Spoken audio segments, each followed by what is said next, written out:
grand secret.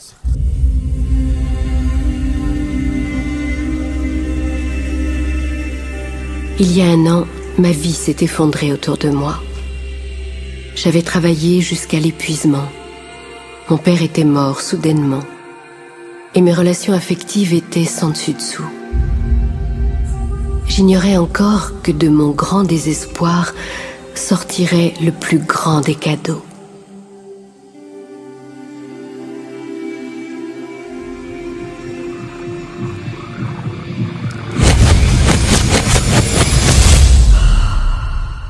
Il m'a été donné d'entrevoir un grand secret.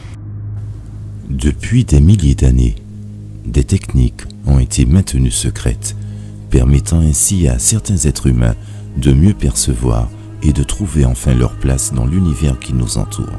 Ces secrets ont été découverts, étudiés, puis en même temps classifiés. Des empires, des peuples, des tribus se sont battus pour son acquisition et certains en ont payé le prix fort. Ce secret, entre-temps, est devenu secret d'État pour ensuite être retranscrit sur des pierres et des parchemins avant de traverser les âges pour arriver jusqu'à nous.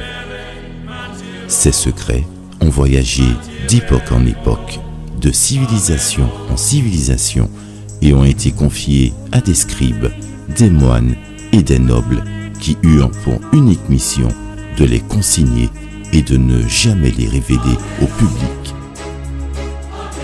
Beaucoup de personnalités,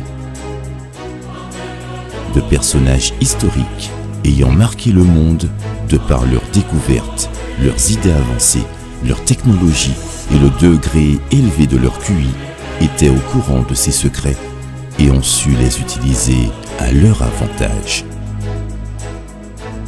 À mon tour, j'ai réalisé des recherches sur Internet pour savoir qui véritablement savait avant de comprendre que beaucoup étaient au courant et même en possession de ce secret. Cependant, personne ne semblait le partager, ni même en parler, alors qu'ils savaient pertinemment que ce secret pouvait changer une vie. Aujourd'hui, ce secret va vous être enfin révélé. Le grand secret de la vie.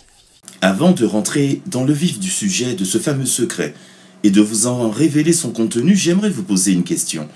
Que seriez-vous prêt à donner pour connaître un secret qui changerait à tout jamais votre vision de la vie, votre conception de la réalité et qui vous assurerait sans conteste une vie heureuse et prospère?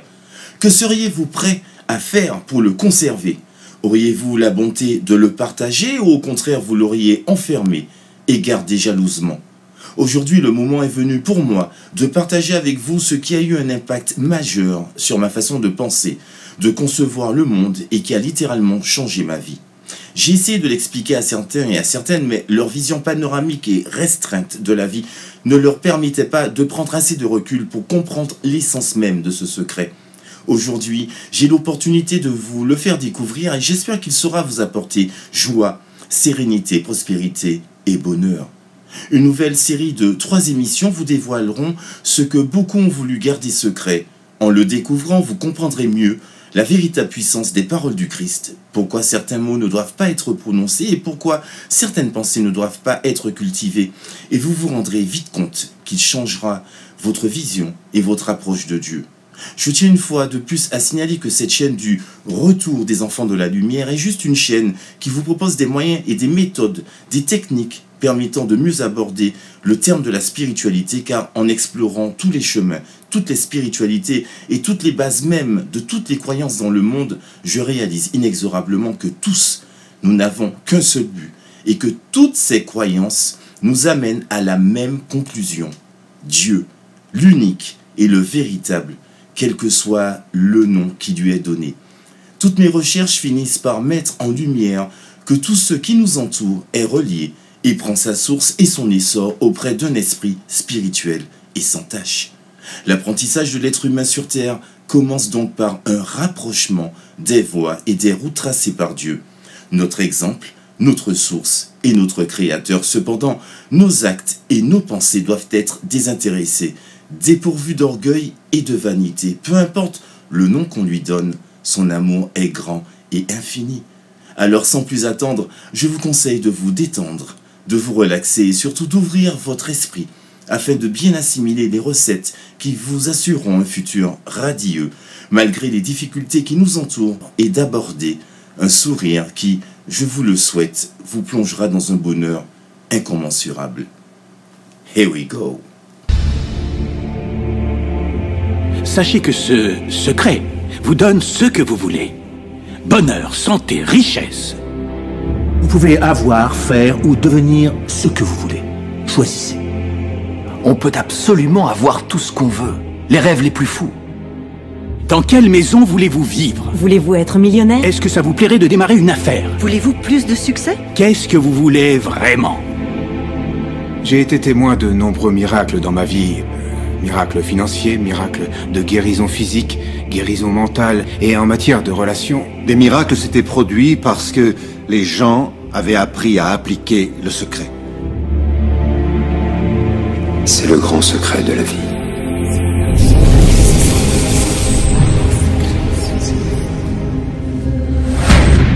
Le secret est la réponse à tout ce qui a été, tout ce qui est et tout ce qui sera.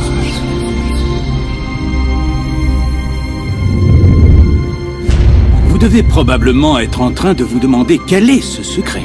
Je vais vous dire comment je me le représente. Nous agissons tous en fonction d'un pouvoir infini. Nous nous guidons tous exactement suivant les mêmes lois.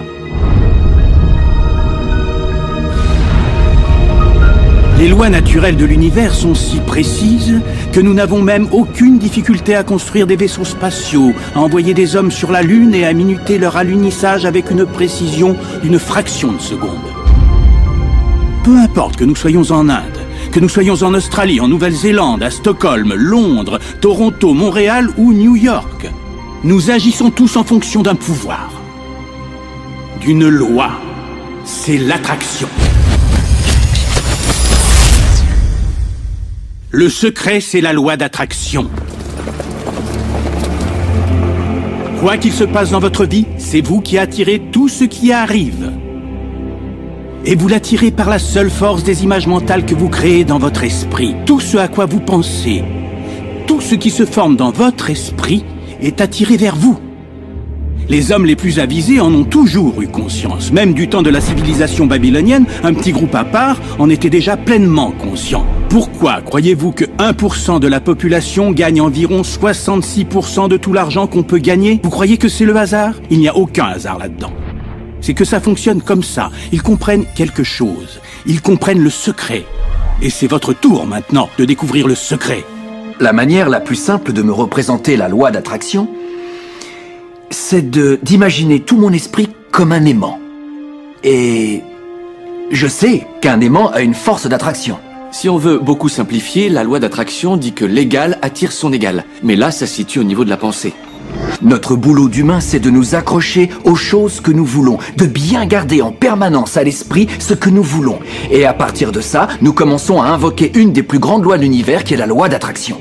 Nous devenons ce à quoi nous pensons le plus, mais nous attirons aussi ce à quoi nous pensons le plus. Si vous arrivez à le voir ici, vous le posséderez très vite. Et ce principe peut être résumé en 3 petits mots tout simples. Les pensées deviennent des faits. La plupart des gens ne comprennent pas qu'une pensée a une fréquence. Chaque pensée a sa fréquence. On peut mesurer une pensée. Et donc si on nourrit cette pensée encore et encore, ou bien si on s'imagine par exemple avoir une voiture neuve, l'argent dont on a besoin, créer son entreprise, trouver son âme sœur, si on imagine à quoi ça ressemble, on émet une fréquence sur une base cohérente. Les pensées que vous avez envoient un signal magnétique dans l'environnement et cela met leur parallèle en mouvement vers vous. Imaginez-vous vivre dans l'abondance, vous attirerez l'abondance. Ça marche toujours, ça marche à chaque fois, avec tout le monde. Le problème, c'est que la plupart des gens pensent à ce qu'ils ne veulent pas et ils demandent pourquoi ça ne cesse de leur arriver encore et encore. La loi d'attraction se fiche que quelqu'un perçoive une chose comme bonne ou mauvaise, qu'elle la veuille ou qu'au contraire elle ne la veuille pas. C'est à ses pensées qu'elle réagit. Donc si vous pensez à une montagne de dettes, et que vous en êtes malheureux, vous envoyez un signal dans l'univers. Waouh, je suis vraiment mal à cause de toutes ces dettes effrayantes. Vous vous l'affirmez à vous-même jusqu'à le ressentir en vous très profondément. Et vous en aurez beaucoup plus. La loi d'attraction est très obéissante. Si vous pensez aux choses que vous voulez, en vous concentrant dessus de toutes vos forces, la loi d'attraction vous donnera ce que vous voulez, à chaque fois. Si vous vous concentrez sur ce que vous ne voulez pas, je ne veux pas être en retard, je ne veux pas être en retard. Vous faites vraiment tout pour que ça arrive. La loi d'attraction n'intègre pas que vous ne le voulez pas. Donc ça se produira encore et encore et encore. La loi d'attraction ne distingue pas ce qu'on veut de ce que l'on ne veut pas. Elle manifeste ce à quoi on pense. La loi d'attraction s'applique toujours. Qu'on la comprenne ou non, qu'on y croit ou non, elle s'applique toujours. Elle s'applique dès lors que vous pensez. Chaque fois qu'une pensée se forme, la loi d'attraction est opérationnelle. Que vous pensiez au passé, au présent ou à l'avenir, la loi d'attraction s'applique et rien ne vient interrompre ce processus. Il n'y a pas de bouton pause ni de bouton stop, c'est toujours en action. Tout comme vos pensées.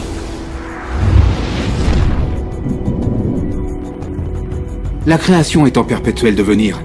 À chaque fois qu'un individu a une pensée, ou qu'il approfondit une réflexion qui lui est venue, celle-ci s'intègre au processus de création et quelque chose naîtra de ses pensées. Selon la loi d'attraction, on obtient de l'univers tout ce qu'on dit et sur quoi on se concentre. Donc si on se plaint que les choses vont mal, on crée des raisons supplémentaires que les choses aillent de mal en pis. Je refuse d'avaler ça! Regardez-moi ça! J'avais un étudiant nommé Robert. Robert était homo. Et il suivait un cours que je donne sur Internet qui prévoit que les étudiants puissent m'écrire directement. Et dans ses mails, Robert soulignait tout ce que sa vie avait de triste. À son travail, les gens faisaient bloc contre lui. Et il était constamment stressé parce qu'ils étaient très durs avec lui. Quand il marchait dans la rue, il disait qu'il ne pouvait faire un mètre sans être agressé par des homophobes qui cherchaient à le maltraiter d'une manière ou d'une autre. Son rêve était de devenir artiste comique. La première fois qu'il est monté sur scène pour faire son spectacle, le public l'a insulté. Dégage, Pélé! Dégage! Parce qu'il était gay.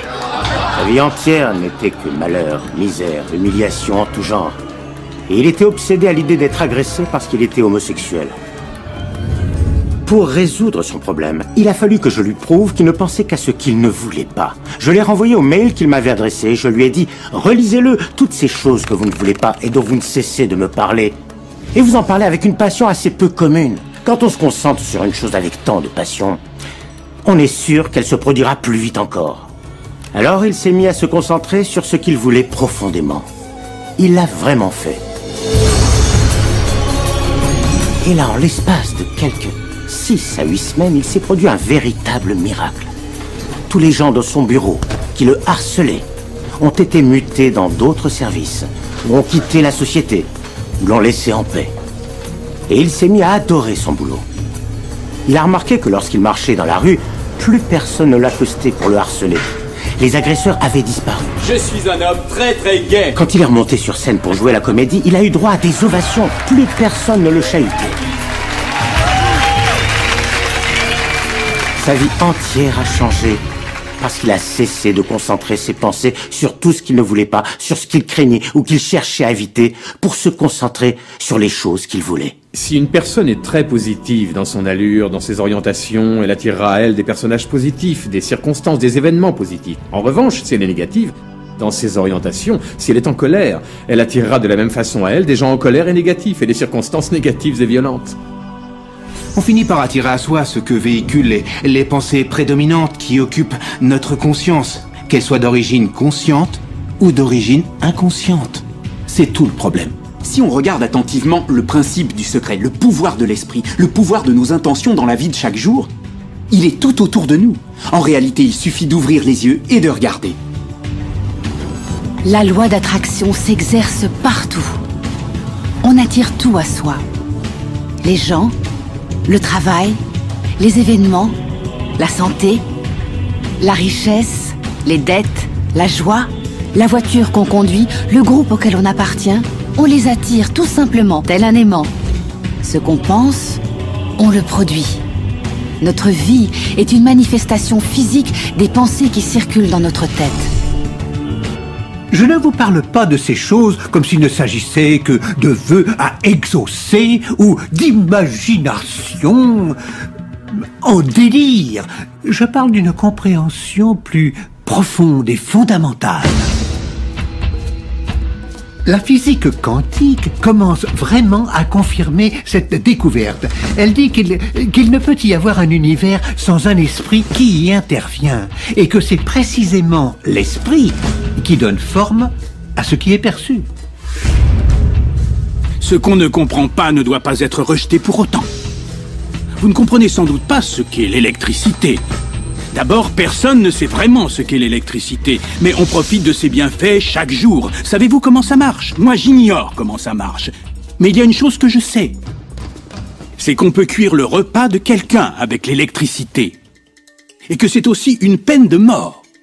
Alors, je vois déjà vos têtes en train de vous demander, mais qu'est-ce qu'il raconte? Il a craqué, ça y est, il est en train de dévier là, non? On a perdu le mec. Non, bien sûr que non. Et je vous explique pourquoi. Je vous ai toujours dit que peu importe notre façon de voir et de concevoir l'univers, nous allions tous dans le même sens de spiritualité. Ce que certains appellent loi d'attraction, moi je l'appelle le champ de vibration de notre âme. Je m'explique. Nous sommes énergie à l'intérieur d'un corps fait de chair et d'os. Nous savons que nous sommes tous reliés à une force mystique et puissante qui gère le monde qu'il a créé. Cette force mystique est celle qui nous accompagne tous les jours et qui nous met en relation avec la création et notre Dieu. Quand certains l'appellent la loi d'attraction, d'autres l'appellent esprit de Dieu. L'univers tout entier est ou se met en accord avec le diapason de Dieu pour que nous puissions vivre en fonction de nos choix et de nos envies. Nous savons que l'Esprit de Dieu nous entoure, nous traverse, nous transperce, nous accompagne partout où nous sommes. La nature, créée par Dieu, ne cesse d'évoluer constamment, de changer en fonction de nos degrés de croyance. Certains l'imaginent comme un génie, d'autres comme un catalogue que l'on feuillette. Mais finalement, pour réussir à utiliser cette loi correctement et réussir à utiliser son plein potentiel, nous devons associer deux choses qui ne fonctionnent pas séparément. La loi en Dieu, le noyau même qui génère cette attraction, et sur quelle fréquence nous désirons émettre. Donc, comme dans toutes les religions, nous apprenons à connaître Dieu, puis nous nous mettons à croire en lui, à espérer en lui, et à tout faire pour garder cette relation claire, propre et désintéressée. Si nous prions avec le doute dans notre cœur, rien n'avancera. Si nous espérons une aide divine pour intervenir dans notre vie et que nous doutons de son intervention, cette loi ne peut fonctionner. Et à l'inverse, si nous croyons fermement de tout notre cœur, de toute notre âme, que Dieu interviendra et que nous n'arrêtons pas de nous projeter dans le futur avec notre état d'esprit, et que nous misons tout sur Dieu, alors cette pensée, cette création dans notre esprit a toutes les chances de voir le jour si seulement nous la recherchons avec un cœur reconnaissant, rempli d'amour et en diapason avec les lois de Dieu. Si, dès le départ, vous ne croyez pas en Dieu, notre esprit attire à nous ce que nous redoutons ou ce que nous voulons forcément. Vous avez déjà dû faire cette expérience sans trop y prêter attention. Vous avez envie de quelque chose, d'un objet, d'un travail, d'une personne dans votre vie. Tout commence par une création dans notre esprit, une projection. Et comment serait la vie si vous possédiez ce que vous voulez? Certains franchissent le cap facilement et peuvent même se mettre déjà à imaginer comment pourrait être leur vie si cette chose, cet objet, ce travail ou même cette personne leur était accordée. Le fait de le garder en tête, d'y penser, de se projeter dans l'avenir avec un sentiment de gratitude, un cœur débordant d'amour et de joie, nous assure en règle générale que nous l'obtiendrons beaucoup plus vite. Une fois que vous obtenez ce que votre cœur désirait, en accord avec les lois divines et que vous vivez l'instant présent, comme si vous saviez que tout était déjà écrit en ce sens, la chose prend sa place dans votre vie. Et avec amour et gratitude, vous l'acceptez. Quand vous priez, ce n'est pas votre esprit qui traduit le fait que vous soyez en harmonie avec Dieu, mais je pense que la prière est le diapason de notre âme, ce qui nous permet en fait d'être sur la même fréquence que l'univers, par conséquent Dieu.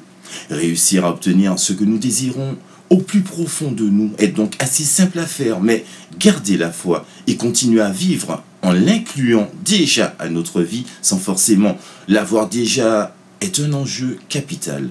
Si pour certains, notre boulot d'humain consiste juste à nous concentrer sur ce que nous voulons et de bien garder en permanence à l'esprit ce que nous désirons, pour que cela se produise, je dirais que ça ne marche pas tout à fait comme ça.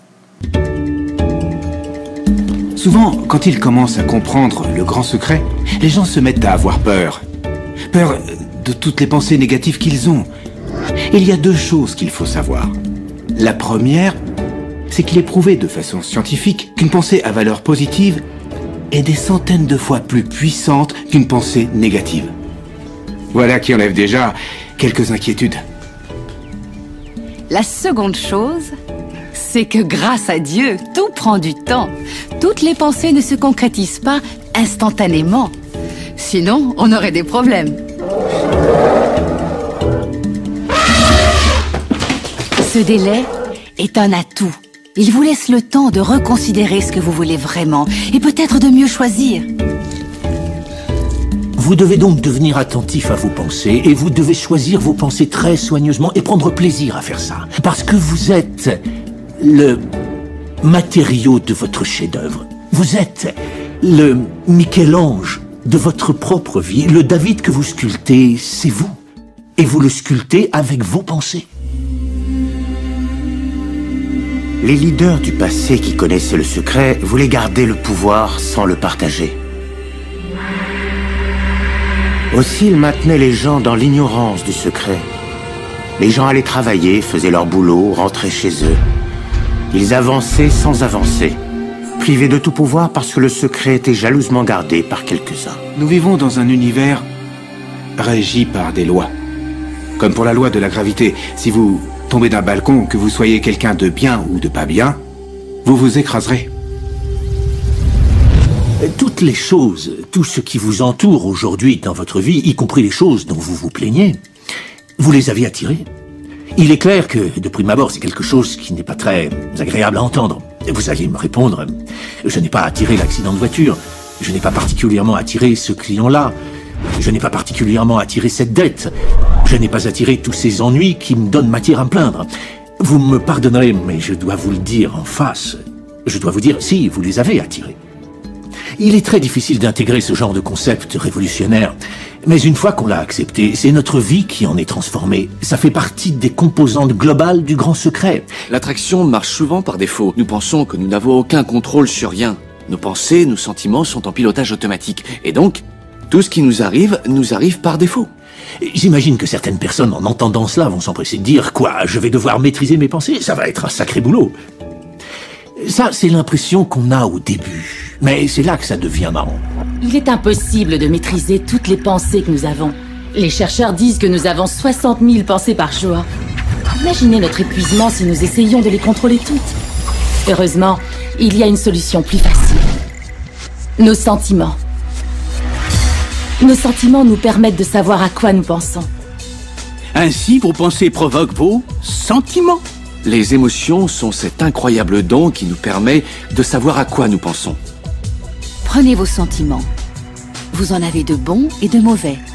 Et vous les distinguez parce que les uns vous font vous sentir bien et les autres vous sentir mal. Prenez la dépression, la culpabilité, le ressentiment ou la colère. Ces sentiments-là ne donnent pas une impression de puissance, ce sont les mauvais sentiments. À un autre niveau, ça s'appelle la mauvaise fréquence, ou les mauvaises vibrations, c'est une autre façon de le dire. De l'autre côté, vous avez les bonnes émotions, les bons sentiments. Et on les reconnaît car ils font qu'on se sent bien. L'enthousiasme, la joie, la gratitude, l'amour. Imaginez qu'on puisse ressentir ça tous les jours. En célébrant les bons sentiments, on s'attire en retour plus de bons sentiments et de choses qui procurent du bien-être. C'est donc tout simple.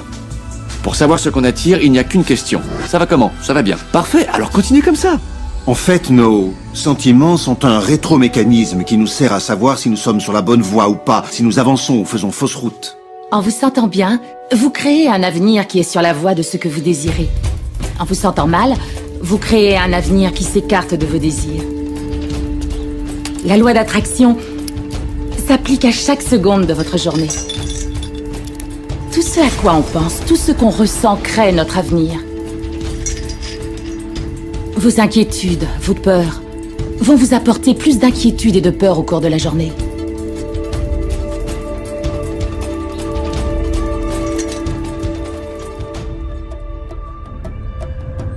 Tout ce que vous pensez et ressentez aujourd'hui crée votre avenir. Et vous recevez exactement suivant vos sentiments, pas tant en fonction de ce que vous pouvez penser. C'est pour ça que les gens qui se lèvent du mauvais pied se mettent à partir en vrille. Les autres nouvelles du jour, l'enquête sur la corruption de la... Toute leur journée passe comme ça. Ils ne se doutent pas qu'une simple modification émotionnelle pourrait changer leur journée et leur vie. Si on commence bien sa journée, avec un réel sentiment de bonheur, et si on ne laisse rien entamer cette bonne humeur, la loi d'attraction fait qu'on s'attire des situations, des circonstances, des gens qui soutiendront ce bonheur. Bon jour, mauvais jour, les riches s'enrichissent, les pauvres s'appauvrissent, tout dépend de la nature des sentiments que l'on ressent majoritairement et continuellement. Commencez tout de suite par vous sentir en forme. Commencez par vous sentir prospère. Commencez par sentir tout l'amour qui vous entoure, même s'il n'est pas encore là. Et vous remarquerez que l'univers correspondra à la nature de votre champ. L'univers correspondra à la nature de ce sentiment essentiel. Il le manifestera, parce que vous le ressentez ainsi. Vos pensées et vos sentiments créent votre vie. Ce sera toujours comme ça, c'est garanti. En bref, ce sur quoi on se concentre par la pensée et les émotions est ce que l'on attire dans notre expérience. C'est comme ça, on ne peut y déroger. C'est très dur à avaler. Mais si on fait l'effort de s'ouvrir à ce que ça implique, eh bien les ramifications sont énormes. Parce que ce que la pensée a créé dans votre vie peut donc être défait par un changement de votre mental. Crée son propre univers à mesure qu'on avance. Alors, comprenez-vous l'importance des sentiments dans le processus?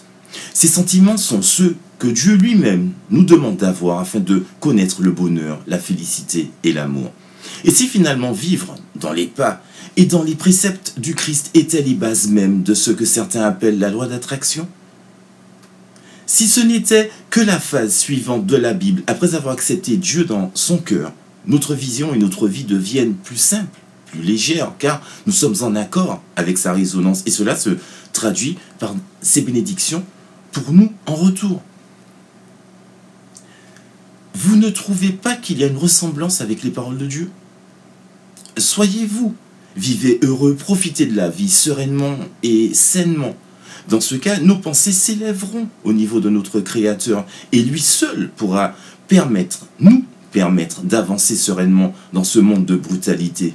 Dieu nous demande avant tout de le chercher lui et de chercher son royaume premièrement, et ensuite tout nous sera donné en superflu.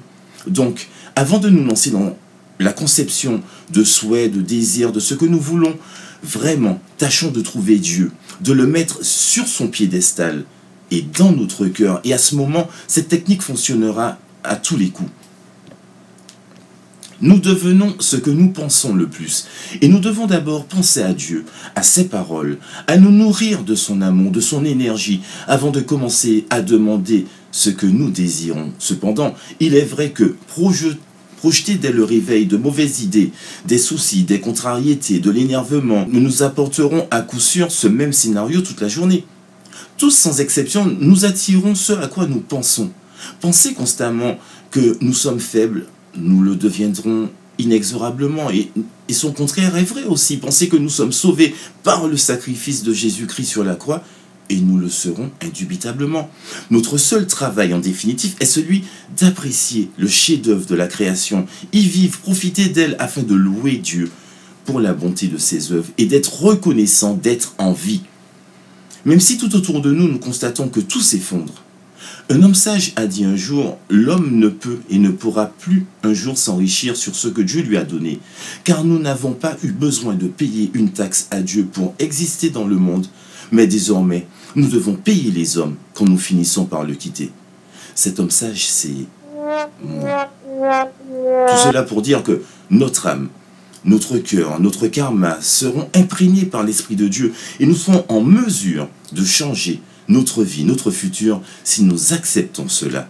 Ce que nous pensons au quotidien et continuellement finit par arriver, car nous nourrissons sans arrêt ce à quoi nous pensons.